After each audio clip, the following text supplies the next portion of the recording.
Hello everyone, welcome back to my channel. কেমন আছো সবাই? আশা করি খুব ভালো আছো। আমিও খুব ভালো আছি। হ্যাঁ, গতকাল শরীরটা সকাল থেকেই ভালো ছিল না। এখন আমি অনেক বেটার আছি। তোমরা সবাই এত এত ভগবানের কাছে প্রার্থনা করেছো আমি খারাপ থাকতে পারি, বলো তো?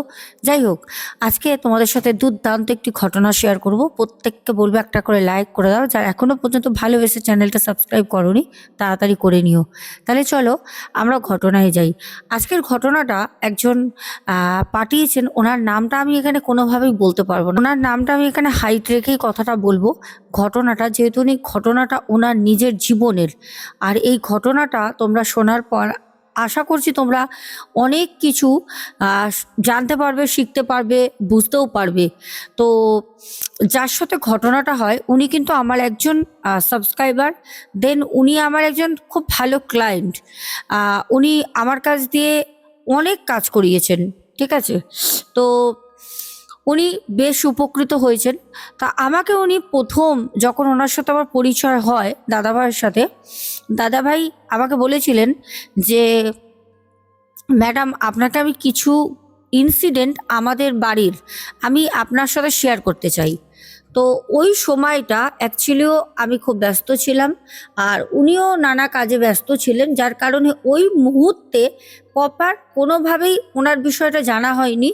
তো যেহেতু উনি একটু পারিবারিক চাপে ছিলেন ওনার ওয়াইফকে নিয়ে, সেই কাজগুলো তখন করানোর একটা মানে খুবই চাপ ছিল, যার কারণে ওই মুহূর্তে ওনার সাথে আমার কোনো এইসব কথা হয়নি।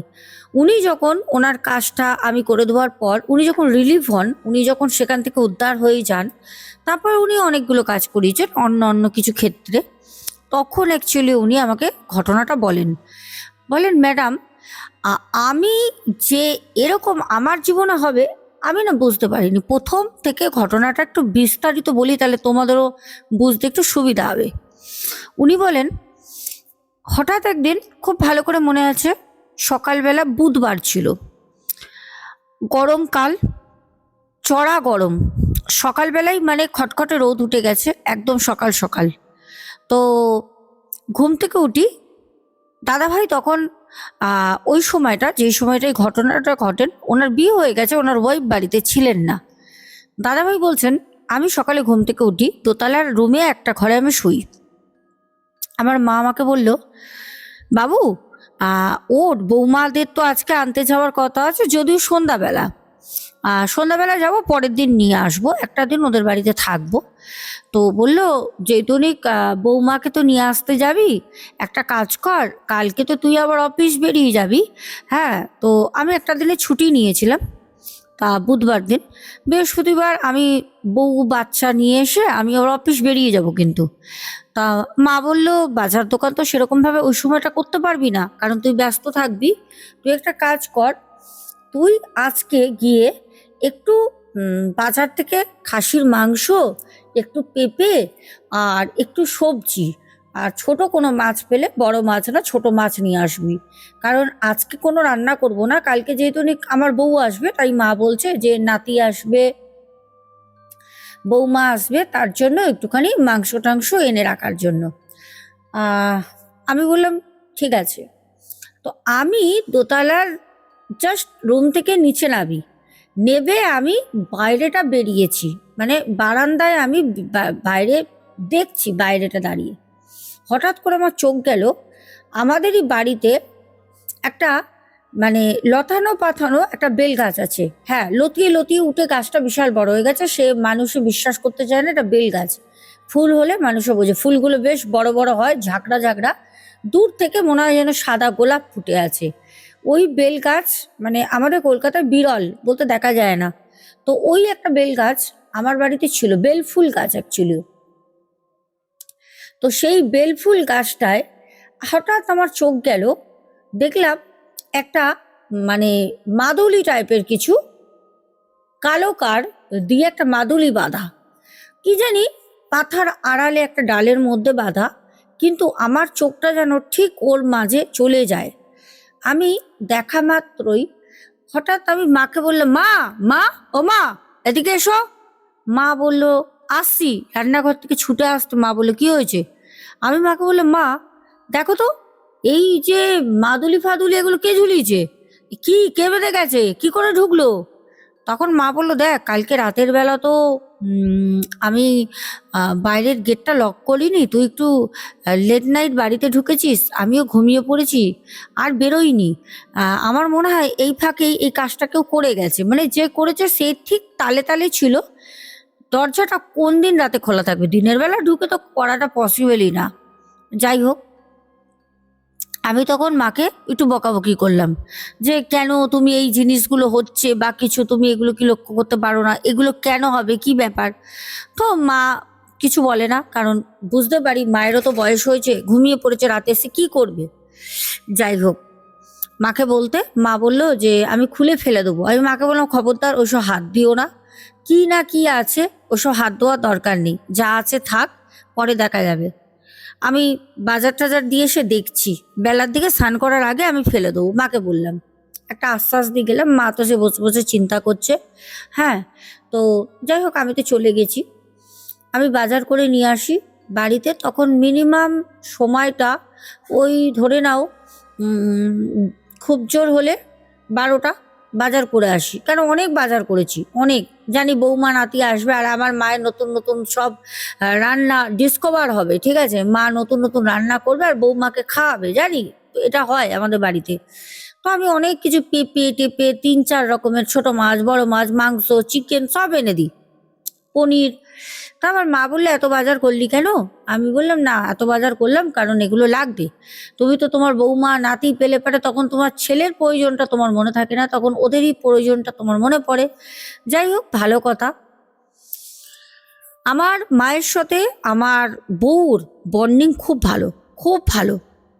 তো আমি খাওয়া দাওয়া করি, আমার মা কোনো একটা সময় দুপুরবেলা, আমার না আর মনে নেই, আমি পুরোটা ভুলে গেছি, আমি দুপুর বেলায় মাকে খাওয়া দাওয়া করে একবার জিজ্ঞেস করলাম, মা তুমি ওই বাইরে যেটা ঝুলছিল ওইটা তুমি মানে পরিষ্কার করেছো, ফেলেছো? মাকে জিজ্ঞেস করলাম। আমার মা তখন বলল যে হ্যাঁ, আমি ওটা নিয়ে জলে ফেলে দিয়ে এসছি, আমাদের বাইরে, বাড়ির বাইরে কিছুটা দূরে একটা পুকুর আছে, ডোবা টাইপের।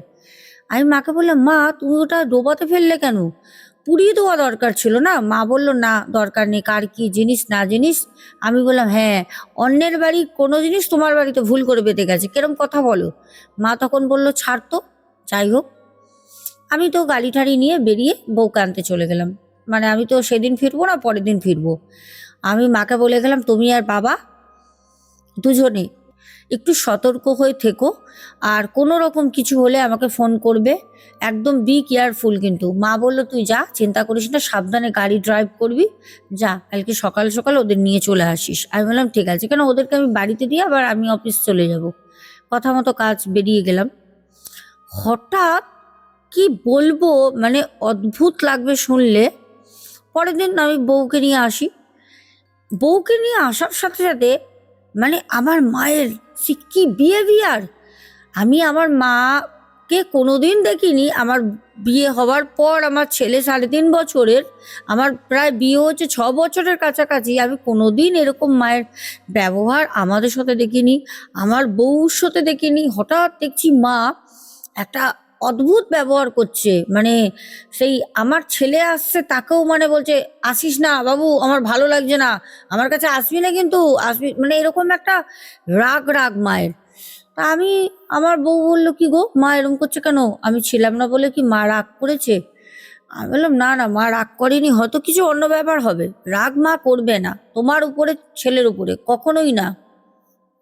যাই হোক, সব তো বুঝলাম, কিন্তু হলো প্রায় 3-4 দিন পর একদিন আমার মা আমার ছেলেকে বলছে, আমার ছেলের বাড়ির নাম দ্বীপ, বলছে, দ্বীপ আমার সাথে আয়। তো এই যে এরকম করে ডাকছে, 2-3 দিন ধরে কিন্তু মা কারোর সাথে কথা বলছে না, একটা খারাপ ব্যবহার করছে, বাড়িতে একটা অন্যরকম বিহেভিয়ার করছে।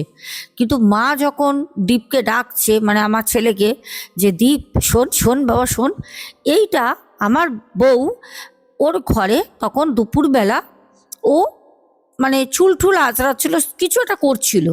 হঠাৎ ও আয়নায় দেখে যে আমার মা বাইরের ঘরে সিঁড়ির ওখানে দাঁড়িয়ে এরম করে ডাকছে।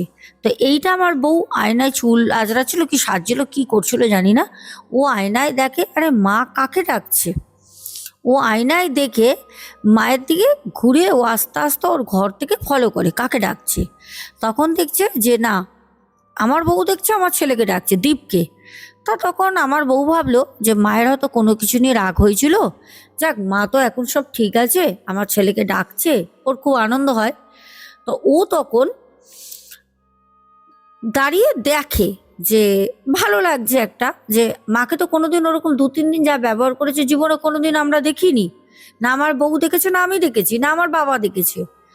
তো বউ দেখছে যে না আবার নাতিকে আদর করছে আগের মতো, ও ভালো লাগছে। তো ও দাঁড়িয়ে সেটা দেখছে যে ঠাকুমা নাতির একটা ভালোবাসা। হঠাৎ করে হাতটা ধরে, হাতটা ধরে ওকে সিঁড়ি দিয়ে উপরে আস্তে আস্তে নিয়ে যাচ্ছে। আমার ছেলে, মানে এটা আমাদের দাদা ভাইয়ের বউর কথা মতো, যেরম বলছে আমি দেখছি তোমার মা আমার ছেলেকে হাত ধরে নিয়ে যাচ্ছে। আমার ছেলে রীতিমতো বলছে ঠাম্মা আমি যাব না, ঠাম্মা আমি যাব না। ও 3.5 বছর বয়স, কিন্তু ও সব কথা বলতে পারে। হ্যাঁ, খুব ক্লিয়ার বলে না, কিন্তু স্পষ্ট না, বোঝা যায়। ও বলছে আমি যাব না। আর ও তো আর ঠাম্মার সাথে অত বড় মানুষটার সাথে পারবে না, কিন্তু ও হাতটা নিজে টানছে, নিজের দিকে করে টানছে। তো অনেকক্ষণ অনেকক্ষণ ধরে এরকম হতে হতে হতে হতে একটা সময় গিয়ে ছাদে যখন মানে যাবে না জোর করছে, তখন আমি পেছনে যাই। এটা হচ্ছে দাদাভাইয়ের বউর কথা মতো, যেরম উনি দেখেন সেটা বলছি। আমি পেছনে যাই। আমি যখন পেছনে আস্তে আস্তে যাচ্ছি, আমি তখন দেখলাম আমার শাশুড়ি মা আমার ছেলেকে নিয়ে রীতিমতো ছাদে একদম উঠে গেছে। ছাদে উঠে যেতে তখন মানে গেটটা না শাশুড়ি মা বন্ধ করে দেয়, ছাদে তুমি আর উঠতে পারবে না, সিঁড়ির গেটটা বন্ধ করে দেয়। হঠাৎ শুনছে যে দাদাভাইয়ের বউ বলছে, আমি হঠাৎ শুনছি আমাকে ছেড়ে দাও ঠাম্মা, ও ঠাম্মা আমাকে ছেড়ে দাও, আহা, কাঁদছে। একটা বাচ্চা যেরম ভাবে কাঁদে, ঠাম্মা আমাকে ছেড়ে দাও। আমি বলছি ঠাম্মা ছেড়ে দাও মানে এ কি, মা কি ওকে ছাদ দিয়ে ফেলে দেবে? মানে আমি যখন এইটা ভাবি তখন আমি সাথে সাথে ধাম ধাম করে গেটের মধ্যে হাত দিয়ে মারতে থাকি, মা দরজা খুলুন, মা দরজা খুলুন, মা দরজা খুলুন, মা আপনি কি করছেন, মা ওটা আপনার নাতি, মা আপনি কি করছেন, দরজা খুলুন। বলতে হঠাৎ করে কিছুক্ষণ সব শান্ত, সব শান্ত। যখন দরজাটা খোলে তখন দেখছি আমার সেই 3.5 বছরের ছোট্ট বাচ্চা ছেলে, সে দরজাটা খুলেছে কোনো রকমে, মানে লাফিয়ে লাফিয়ে দরজাটা লাফিয়ে লাফিয়ে খুলতে আমি ওকে জড়িয়ে ধরে বললাম কি রে, ঠাকুমা কোথায়? ও খুব কাঁদছে তখন আমার কোলে এসে। তখন ও হাত দিয়ে দেখলো ঠাকুমা ওখানে পড়ে আছে। মা, আমি মাকে ওখানে রেখে দিই, ছেলেকে নিয়ে সোজা নিচে নেবে বাবার কাছে আসি। আমার তখন হাজব্যান্ডকে ফোন করি, মানে এবার দাদা ভাই বলছেন যে আমার ওয়াইফ আমাকে ফোন করে। আমি যখন বাড়িতে ছুটে যাই তখন দেখলাম আমার মা, মানে তখনও ছাদে পড়ে, মাকে কে নামাবে ছাদ দিয়ে, আর ওরকম থেকে তো ও আর সাহস পাচ্ছে না। শ্বশুরমশাই শরীর খারাপ, মানে আমার বাবার, ও তো ওর শ্বশুরমশাই হয় আমার বউর, কিন্তু আমার তো বাবা, আমার বাবার শরীর খারাপ আমি জানি। তো আমি গিয়ে পাশের বাড়ির দুজনকে ডেকে মাকে নামাই। মায়ের কিছু মনে নেই, কিন্তু সেদিন আমার বউ যদি পেছনে না যেত, যদি না ফলো করতো, হয়তো আমার ছেলেটাকে হয়তো সেদিন উপর দিয়ে মা ফেলে দিত। কিন্তু তখনও মাকে আমরা খারাপ মনে করছি, খারাপ ভাবছি। কিন্তু পরবর্তীকালে যেটা আমরা বুঝলাম, হঠাৎ করে আমার মাকে যখন আমার বাবা বলল কোথাও নিয়ে গিয়ে দেখা, ও কেন এরকম করছে, যখন কোনো জায়গায় নিয়ে যাওয়ার কথা হয়, তখন আমার মনে আসে যে 2 দিন আগে আমাদের বাড়ির বেলফুল গাছটায় কেউ একটা মুসলমানি তাবিজ বেঁধে গেছিল। কালো কাঠ দিয়ে দেওয়া তাবিজ, বেশিরভাগ মানে 100-এর মধ্যে 99% মুসলিম যারা তান্ত্রিক ওঝা থাকে ওনাদেরই হয়। বিশ্বাস করবে না, যখন আমরা গিয়ে একটা জায়গায় বলি তখন উনি বলল, চুপ কর, কিছু বলতে হবে না, আমি বলছি শোন। উনি সবটা বললেন।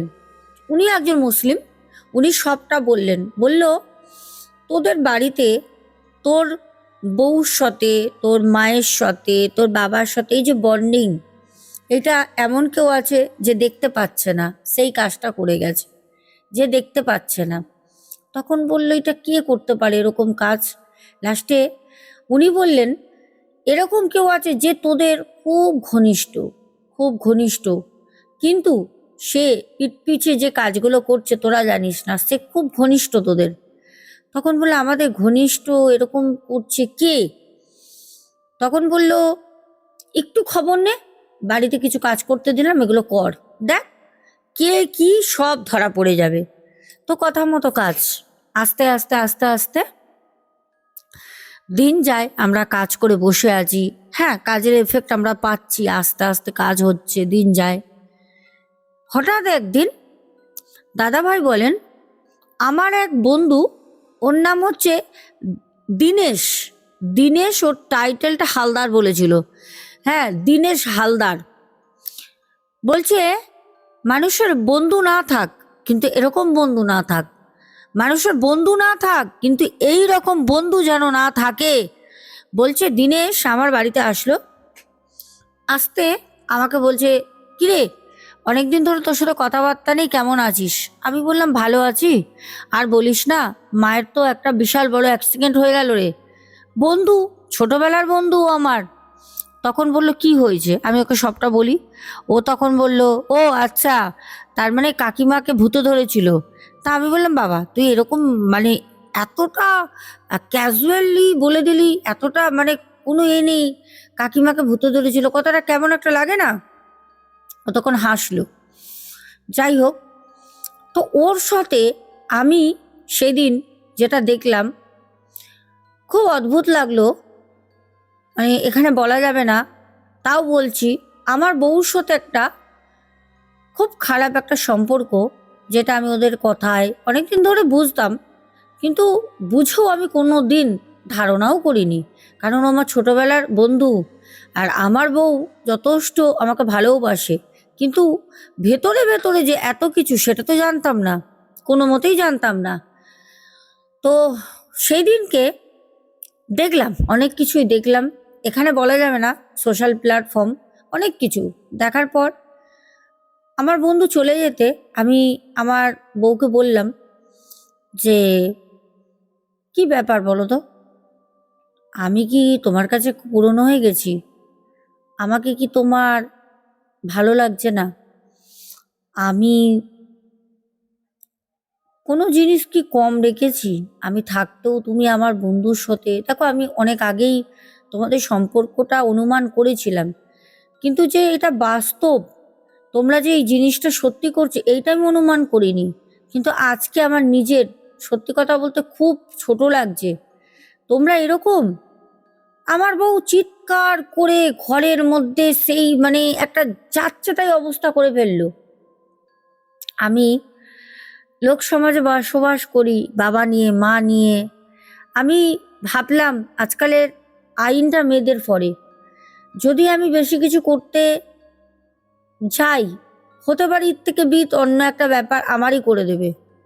আমি একদম চুপচাপ হয়ে গেলাম, পুরো নিজের মতো নিজেকে গুটিয়ে নিলাম, কোনো কথা বললাম না। একদিন ফোনে কথা বললো আমার বউ, শুনছি যে যাও কাজটা হলো, বুঝতে পারিনি যে উল্টো আমার ছেলের উপরেই ক্ষতি করবে। তবে তুমি যেই কাজটা করেছিলে সেইটা কিন্তু কেউ বিশ্বাসও করতো না, কিন্তু এখন তো সব জানাজানি হয়ে গেছে, এখন আমাদের খুব খারাপ লাগছে, কি করব। তখন এই কথাটা যখন বলছে, তখন না এই কথাটা আমি নিজের কানে শুনলাম।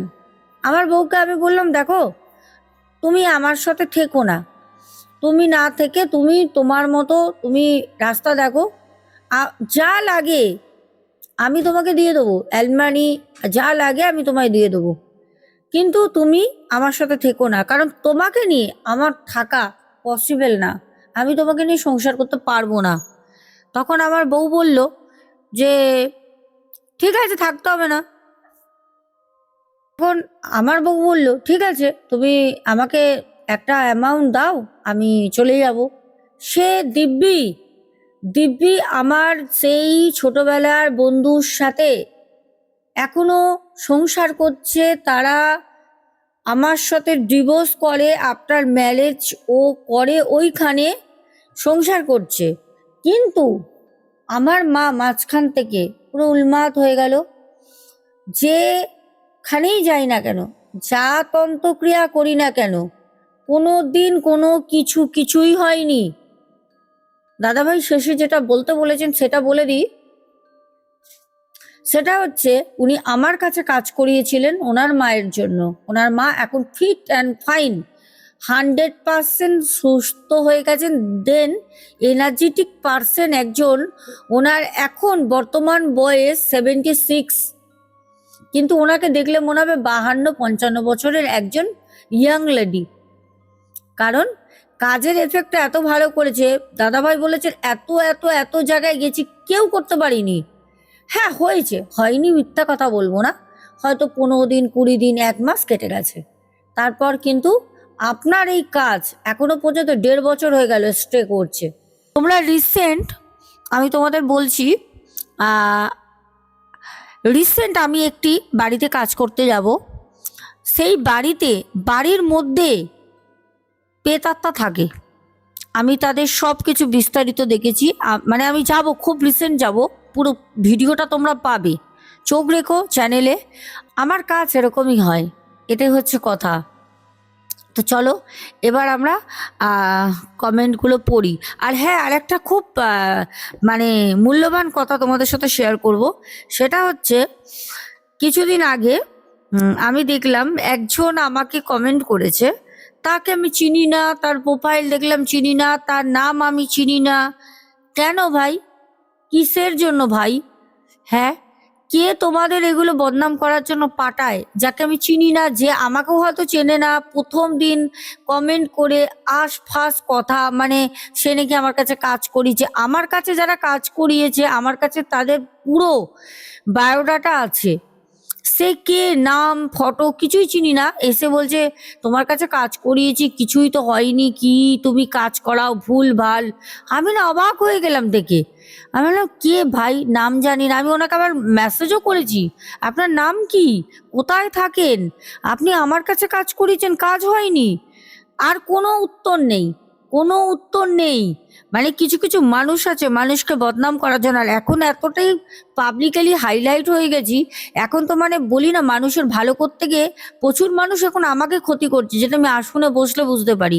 কারণ হবেই, আমি তো মানুষের ক্ষতি করি না, ভালো কাজ করি। এবার তোমাকে ধরো একটা মানুষ পেট চালান করে রেখেছে, তোমার পেট চালানটা আমি তোমাকে কাটালাম। এবার যখন সে বুঝতে পারবে যে তোমায় ক্ষতি করেছে, যে তোমার পেট চালানটা আমি কাটিয়ে দিয়েছি, তখন কি হবে বলো তো? আমাকে ক্ষতি করছে, করে যা, তোরা ক্ষতি করে যা, ওকে, আমি একদম বড় মায়ের আশীর্বাদ নিয়ে রেডি আছি। কি যে পায় মানুষ ভগবান জানে। যাই হোক, চলো এবার আমরা কমেন্টের দিকে এগোই। আর একটা কথা বলিনি, সেটা হচ্ছে কালকে কালকে কিন্তু আমাদের শোনা কথা ঘটনা আসছে, ওকে? তো চলো।